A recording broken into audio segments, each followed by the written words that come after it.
अजित पवारांच्या अपघातावर राज ठाकरेंनी शंका उपस्थित केली। विमान अपघात धोक्यामुळे झाला की धोक्यामुळे?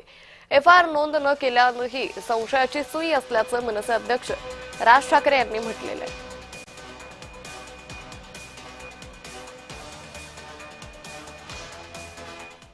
अजित पवार गेल्यानंतर अनेक संशयाची भूतं ही अजूनही फिरतायत त्या सगळ्या गोष्टींच्या अपघाताच्या मागे।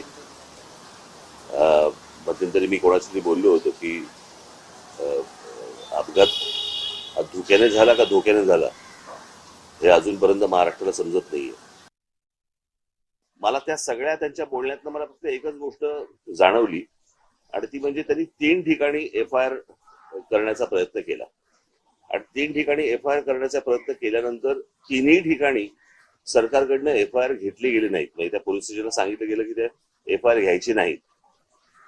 मला इथेच जास्ती मला संशयाची सुई ज्याला आपण म्हणतो की बाबा इथे सरकारला असं का वाटतंय किंवा पोलीस स्टेशनला का घेऊ देत नाही।